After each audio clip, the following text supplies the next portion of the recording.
Bismillahirrahmanirrahim. Assalamualaikum warahmatullahi wabarakatuh. Alhamdulillah nasta'inuhu wa nastaghfiruh wa na'udzu billahi min syururi anfusina may yahdihillahu fala mudhillalah wa may yudlil fala hadiyalah. Wa asyhadu an la ilaha illallah wahdahu la syarikalah wa asyhadu anna Muhammadan abduhu wa rasuluh. Arsalahu bil haqqi basyira wa nadhiran baina yaday sangah. May yuti'illaha wa rasulahu faqad rasida. Wa may ya'sima fa innahu la yadurru ila nafsah wa la yadurullaha syai'a. Allahumma shalli ala Muhammad wa ala ali Muhammad kama shallaita ala Ibrahim wa ala ali Ibrahim innaka Hamidum Majid. Wa barik ala Muhammad wa ala ali Muhammad kama barakta ala Ibrahim wa ala ali Ibrahim innaka Hamidum Majid. Para remaja kaum muslimin dan muslimat rahimani rahimakumullah. Salah satu penyakit hati yang sangat berbahaya yang harus kita jauhi adalah nifak. Orang munafik adalah orang yang selalu menyembunyikan kekufurannya dan menampakkan keislamannya. Dan juga mereka sering melakukan berbagai kemaksiatan, kedurhakaan kepada Allah, kemudian kepada Rasulnya. Mereka menghina Allah, menghina Rasulullah SAW, menghina Al-Quran, menghina para alim ulama, menghina orang-orang yang beramal, mengamalkan Al-Quran dan mengamalkan As-Sunnah. Mereka juga kalau berkata bohong, kalau berjanji tidak menepati, kalau dipercaya berkhianat, dan kalau bertengkar ia curang. Demikian juga orang munafik selalu melakukan berbagai kemungkaran, kejahatan lainnya. Oleh karena itu orang munafik nanti kalau sampai tidak bertobat pada Allah, maka tempatnya adalah di neraka paling bawah. Oleh karena itu kita hendaklah selalu berdoa kepada Allah SWT. Jangan sampai kita ini mengamalkan, berkata, berbuat, berperilaku seperti yang dilakukan oleh orang-orang munafik itu. Allah SWT berfirman dalam surat Al-Baqarah ayat 8, 9, dan 10 yang menjelaskan tentang golongan munafik. A'udzu billahi minasyaitonir rajim. Bismillahirrahmanirrahim. Wa minan nasi may yaqulu amanna billahi wa bil yaumil akhir wa ma hum bimu'minin. Di antara manusia ada yang mengatakan kami beriman kepada Allah dan hari kemudian, padahal mereka itu sesungguhnya bukan orang-orang yang beriman. Yukhadi'una Allah walladzina amanu wa ma yakhda'una illa anfusahum wa ma yash'urun. Mereka hendak menipu Allah dan orang-orang yang beriman, padahal mereka hanya menipu dirinya sendiri, sedang mereka tidak sadar. Fi qulubihim maradun fazadahumullahu marada walahum azabun alimum bima kanu yakdzibun. Dalam hati mereka ada penyakit, lalu ditambah Allah penyakitnya, dan bagi mereka siksa yang pedih disebabkan mereka berdusta. Kemudian kalau kita ingin mengetahui maksud dari ayat ini, dijelaskan dalam tafsir As-Sa'di oleh Syekh Abdurrahman bin Nasir As-Sa'di. Beliau rahimahullah berkata, setelah Allah Ta'ala menyebutkan golongan orang yang sempurna keimanannya dan menyebutkan juga lawan dari orang mukmin, yaitu golongan orang kafir yang tenggelam dalam kekufurannya, maka Allah menyebutkan golongan yang ketiga, yaitu orang-orang munafik. Mereka adalah orang yang menampakkan keimanan secara lahir, namun dalam hatinya menyimpan kekufuran. Mereka itu lebih buruk dibandingkan orang kafir yang sudah tenggelam dalam kekufurannya. Kemudian Allah Ta'ala memberitahukan bahwa ada segolongan manusia, yaitu orang-orang munafik yang mengakui keimanan dengan lisan-lisannya dan menyembunyikan kekufuran di dalam hati. Mereka menipu Allah dan kaum mukminin dengan kemunafikan ini. Maka pada saat balasan, tipuan yang dilakukan kembali kepada mereka sendiri. Sejatinya mereka menipu diri sendiri, bukan yang lain. Akan tetapi mereka tidak tahu dan tidak menyadarinya. Sebagaimana Allah Ta'ala mengabarkan bahwa di dalam hati-hati mereka terdapat penyakit berupa keraguan, kemunafikan, dan ketakutan, maka Allah Subhanahu wa Ta'ala semakin menambah penyakit yang diderita sebagai bentuk hukuman mereka di dunia, dan Allah mengancam dengan azab yang pedih di akhirat karena pendustaan dan kekufuran yang mereka lakukan. Kemudian sebenarnya nifak itu pengertiannya seperti apa? Dijelaskan oleh Al-Imam Ibnu Katsir rahimahullah bahwa nifak adalah menampakkan kebaikan dan menyembunyikan keburukan.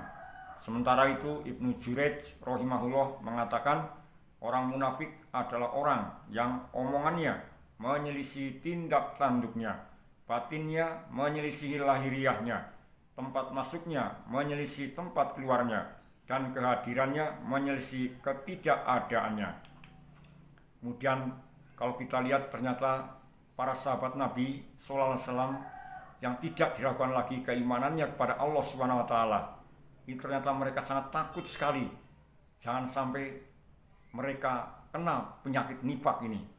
Diriwayatkan dari Ibnu Abi Mulaikah, beliau berkata, "Adraktu salasina min ashabin Nabi sallallahu alaihi wasallam kulluhum yakhafun nifaq ala nafsi." Ibnu Abi Mulaikah pernah berkata, aku telah mendapati 30 orang sahabat Nabi sallallahu alaihi wasallam, semuanya khawatir pada dirinya tertimpa kemunafikan. Hadis riwayat Imam Al-Bukhari. Kemudian diriwayatkan Abu Hanifah radhiyallahu anhu berkata, Rasulullah sallallahu alaihi wasallam mengetahui siapa-siapa yang termasuk orang munafik. Lalu beliau memberitahukannya kepada Hudzaifah bin Al-Yaman radhiyallahu anhu. Umar bin Khattab radhiyallahu anhu pernah diundang untuk menyolatkan jenazah. Beliau keluar hendak menyolatkannya. Kemudian Hudzaifah memberitahukannya, duduklah wahai Amirul Mukminin, sesungguhnya dia itu termasuk dari mereka orang munafikin. Kemudian Umar radhiyallahu anhu berkata kepadanya, semoga Allah memuliakanmu. Aku bagian daripada mereka. Hudzaifah radhiyallahu anhu menjawab, tidak, dan aku tidak akan memberitahukan kepada seseorang sesudahmu. Kemudian diriwayatkan Umar bin Khattab radhiyallahu anhu pernah berkhutbah di atas mimbar. Lalu dia mengatakan, inna ahwafa ma akhafu alaikumul munafik al-alim. Qalu kaifa yakunul munafik ngaliman? Qala yatakallamu bil hikmah wa ya'malu bil jawr au qala al munkar. Yang aku khawatirkan pada kalian adalah orang berilmu yang munafik. Para sahabat lantas bertanya, bagaimana bisa ada orang berilmu yang munafik? Umar radhiyallahu anhu menjawab, ia berkata perkataan hikmah, namun sayangnya ia melakukan kemungkaran. Kemudian sahabat Ibnu Mas'ud radhiyallahu anhu berkata, walaqad ra'aituna wa ma yatakhallafu anha illa munafiq ma'lum an-nifaq. Walaqad kana rajul yu'ta bihi yuhada bainar rajulaini hatta yuqama fi shaf. Aku telah melihat bahwa orang yang meninggalkan sholat jamaah hanyalah orang munafik, di mana ia adalah munafik tulen, karena bahayanya meninggalkan sholat jamaah sedemikian adanya. Ada seorang sampai didatangkan dengan berpegangan pada dua orang sampai ia bisa masuk dalam shaf. Hadis riwayat Imam Muslim nomor hadis 654. Kemudian Ibrahim An-Naqai rahimahullah mengatakan, kafa alaman al-nifaqi ayyakuna ar-rajulu jarol masjid la yurafi. Cukup disebut seorang memiliki tanda munafik jika ia adalah tetangga masjid namun tidak pernah terlihat di masjid. Kemudian bahayanya apa kalau orang sampai memiliki sifat nifaq dan mengamalkan perbuatan yang dilakukan oleh orang-orang munafik? Di antaranya dijelaskan oleh Allah SWT, kalau mereka sampai tidak bertobat, tetap menjadi munafik selama hidupnya, maka dia akan masuk neraka di tempat yang paling bawah. Allah SWT berfirman dalam surat An-Nisa ayat 145, innal munafiqina fid darkil asfali minan tajida lahum nasira. Sesungguhnya orang-orang munafik itu ditempatkan pada tingkatan yang paling bawah dari neraka, dan kamu sekali-kali tidak akan mendapat seorang penolong pun bagi mereka. Illalladzina tabu wa aslahu wa atasamu billahi wa akhlasu dinahum lillahi fa ulaika ma'al mu'minin wa sawfa yu'tillahul mu'minina ajran 'azima. Kecuali orang-orang yang taubat dan mengadakan perbaikan dan berpegang teguh pada agama Allah dan tulus ikhlas mengerjakan agama mereka karena Allah, maka mereka itu adalah bersama-sama orang beriman, dan kelak Allah akan memberikan kepada orang-orang yang beriman pahala yang besar. Kemudian kalau kita ingin mengetahui maksud dari ayat ini, dijelaskan dalam tafsir As-Sa'di oleh Syekh Abdurrahman bin Nasir As-Sa'di rahimahullah. Beliau berkata, hal itu karena mereka berbuat syirik kepada Allah, memerangi Rasulnya, membuat makar dan tipu daya terhadap kaum mukmin, serta melancarkan serangan kepada kaum mukmin secara diam-diam. Mereka sudah merugikan umat Islam, namun mereka disikapi oleh kaum muslim secara baik karena zahirnya yang menampakkan keislaman. Mereka memperoleh sesuatu yang sebenarnya tidak mereka peroleh. Karena inilah mereka mendapatkan siksa yang paling keras dan tidak ada yang menolong mereka dari azab itu. Ayat ini adalah umum, mengena kepada setiap orang munafik, kecuali orang yang dikaruniakan Allah bertobat dari segala maksiat.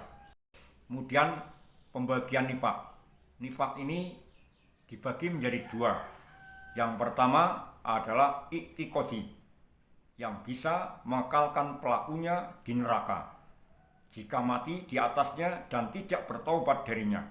Kedua, amali, yang termasuk dosa besar, dan kenifakan amal jika terus dipelihara maka akan menjalar pada nifak i'tiqad.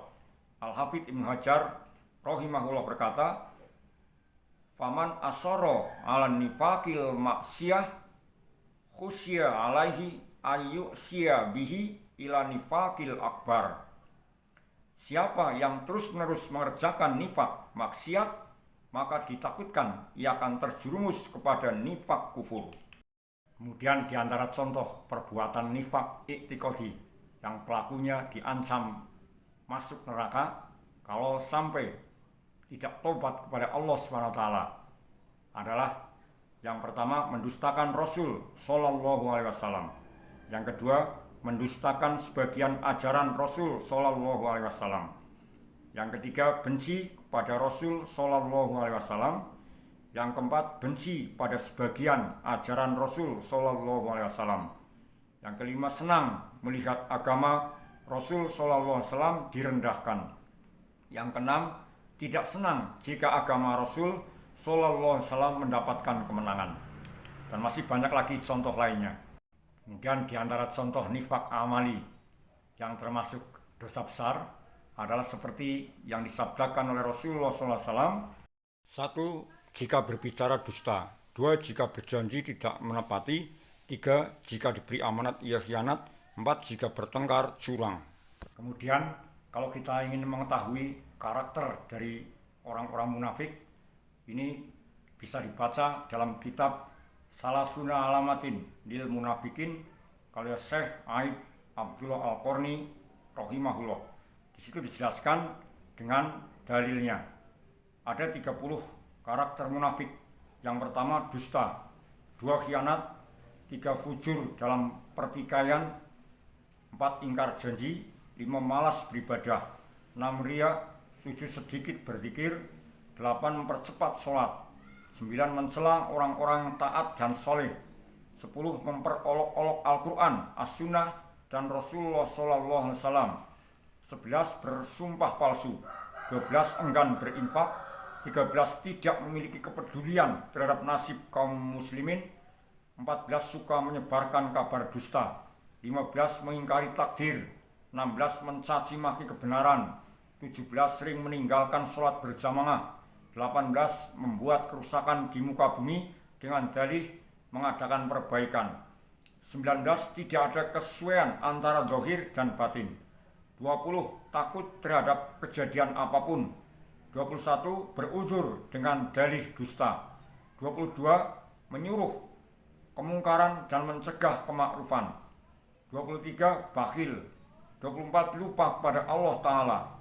25 mendustakan janji Allah Ta'ala dan Rasulnya. 26 lebih memperhatikan dohir, mengabaikan batin. 27 sombong dalam berbicara. 28 tidak memahami ad-din. 29 bersembunyi dari manusia dan menantang Allah Ta'ala. 30 senang dengan musibah yang menimpa orang-orang yang beriman dan dengki terhadap kebahagiaan mereka. Kemudian diantara perilaku munafik, diantaranya dijelaskan dalam Al-Quran, mereka bersendaguro, menghina Allah, menghina Al-Quran dan Rasulullah SAW, sehingga mereka diancam masuk neraka. Allah SWT berfirman dalam surat At-Taubah ayat 65 dan 66.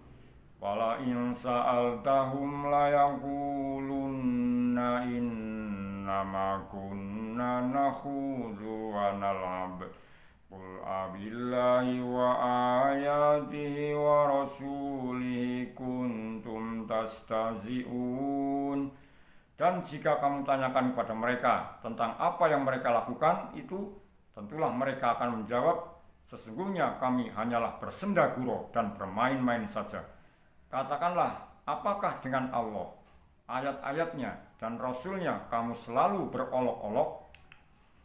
La ta'tadiru qad kafartum ba'da imanikum. Innafu an ta'ifatim minkum nu'adzib ta'ifatum bi'annahum kanu mujrimin. Tidak usah kamu minta maaf karena kamu kafir sudah beriman. Jika kami maafkan segolongan kamu lantaran mereka taubat, niscaya kami akan mengazab golongan yang lain disebabkan mereka adalah orang-orang yang selalu berbuat dosa. Kemudian di antara sebab turunnya ayat ini dijelaskan, diriwayatkan dari Ibnu Umar, Muhammad bin Ka'ab, Zaid bin Aslam, dan Qatadah secara ringkas. Ketika dalam perang peristiwa Tabuk ada orang yang berkata, belum pernah kami melihat seperti para ahli baca Al-Quran ini, orang yang lebih buncit perutnya, lebih dusta lisannya, dan lebih pengecut dalam peperangan. Maksudnya menunjuk kepada Rasulullah SAW dan para sahabat yang ahli baca Al-Quran. Maka berkatalah sahabat Auf bin Malik radhiyallahu anhu kepadanya, omong kosong yang kamu katakan, bahkan kamu adalah munafik. Niscaya akan aku beritahukan kepada Rasulullah SAW. Lalu pergilah Auf kepada Rasulullah SAW untuk memberitahukan hal tersebut kepada beliau. Tapi sebelum ia sampai, telah turun wahyu Allah kepada beliau. Ketika orang itu datang kepada Rasulullah SAW, beliau telah beranjak dari tempatnya dan menaiki untanya. Maka berkatalah ia kepada Rasulullah, ya Rasulullah, sebenarnya kami hanya bersendaguro dan mengobrol sebagaimana obrolan orang-orang yang bepergian jauh untuk mengisi waktu saja dalam perjalanan kami. Ibnu Umar berkata, sepertinya aku melihat dia berpegangan pada sabuk pelana unta Rasulullah SAW, sedang kedua kakinya tersandung-sandung batu, sambil berkata, sebenarnya kami hanya bersendaguro dan bermain-main saja. Lalu Rasulullah SAW bersabda kepadanya, apakah terhadap Allah, ayat-ayatnya, dan Rasulnya kamu selalu berolok-olok? Dan di antara tanda munafik yang lainnya sudah dijelaskan, yaitu apabila berucap dia berdusta, apabila berjanji mengingkari, dan jika dipercaya mengkhianati. Dari Abu Hurairah radhiyallahu anhu, ia berkata Rasulullah SAW bersabda, ayatul munafiqi salatun idza haddatsa kadzaba wa idza wa'ada akhlafa wa idza tumina khon. Tanda orang munafik itu 3, apabila berucap berdusta, jika membuat janji mengingkari, dan jika dipercaya mengkhianati. Hadis riwayat Imam Al-Bukhari dan Imam Muslim. Kemudian berikutnya adalah dari Abdullah bin Amr radhiyallahu anhu bahwa Nabi sallallahu alaihi wasallam bersabda, Arbangun mangkuna fi kana munafikon wa in kanat khoslatun minhunna fihi kanat fihi khoslatun minan nifaq hatta yadanaha idza hadzasa kadzaba wa idza wa'ada ahlafa wa idza khosama fajara wa idza ahada ghadara. Akhrajahul Bukhari wa Muslim. Dari Abdullah bin Amr radhiyallahu anhu bahwa Nabi sallallahu alaihi wasallam bersabda, ada 4 tanda seorang disebut munafik. Jika salah satu perangai itu ada, ia berarti punya watak munafik sampai ia meninggalkannya. 4 hal tersebut adalah: 1. Jika berkata berdusta. 2. Jika berjanji tidak menepati. 3. Jika berdebat ia berpaling dari kebenaran. 4. Jika membuat perjanjian ia melanggar perjanjian atau mengkhianati. Hadis riwayat Imam Al-Bukhari dan Imam Muslim. Kemudian di antara tanda munafik ini adalah seorang istri yang minta cerai dari suami tanpa alasan yang bisa dibenarkan. Diriwayatkan dari Abu Hurairah radhiyallahu anhu, Rasulullah SAW bersabda, al-mukhtaliyatu hunnal munafiqat. Para istri yang minta cerai pada suaminya tanpa ada alasan syar'i atau yang dibenarkan adalah wanita-wanita munafik. Hadis riwayat Imam At-Tirmidzi nomor hadis 1186 dan Abu Daud nomor hadis 9094, dan hadis ini adalah sahih. Kemudian yang keempat, tanda orang munafik diantaranya adalah melakukan amal sholih atas dasar riya atau pamer dalam melakukan amal perbuatan. Nabi SAW bersabda, aktsaru munafiki ummati qurra'uha. Sebagian besar orang munafik di antara umatku adalah orang-orang yang membaca Al-Quran di antara mereka karena riya. Hadis riwayat Ibnu Mubarak dalam kitab Az-Zuhd nomor 451, dan hadis ini sahih. Dan di antara tanda wanita yang termasuk munafik adalah 5 wanita yang gemar tabaruj atau bersolek atau dandan ketika di rumah atau dan sombong. Nabi SAW bersabda, khairun nisaikum al-wadud al-walud al-muwatiyat al-muwasiyat idat taikonallah wasaro nisaikum al-muntabarijat al-mutakhayyilat wahunnal munafiqat la yadkhulul jannah minhunna illa mithlal hurab al-asom.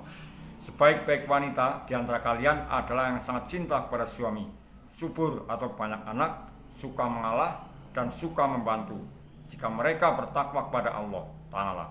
Sejelek-jelek wanita di antara kalian adalah yang suka bersolek atau berdandan dan sombong. Merekalah wanita-wanita munafik. Tidaklah masuk surga di antara mereka kecuali seperti al-hurab al-aqsom, yaitu sejenis burung gagak yang memiliki paruh dan kaki berwarna merah dan sangat langka. Hadis riwayat Imam Al-Baihaqi dalam As-Sunan nomor 13478 dan dinilai sahih oleh Syekh Al-Albani dalam As-Sahihah nomor 1849. Kemudian yang ketujuh, di antara caranya agar terhindar dari munafik adalah berdoa, mohon pertolongan kepada Allah SWT. Di antara doa agar terhindar dari kekufuran dan kemunafikan adalah dijelaskan oleh Rasulullah SAW, yaitu Allahumma inni a'udzubika minal fakri wal kufri wal fusuki was sikoki wan nifaki was sumati war riya. Ya Allah, aku berlindung padamu dari kefakiran, kekufuran, kefasikan, kedurhakaan, kemunafikan, sum'ah dan riya.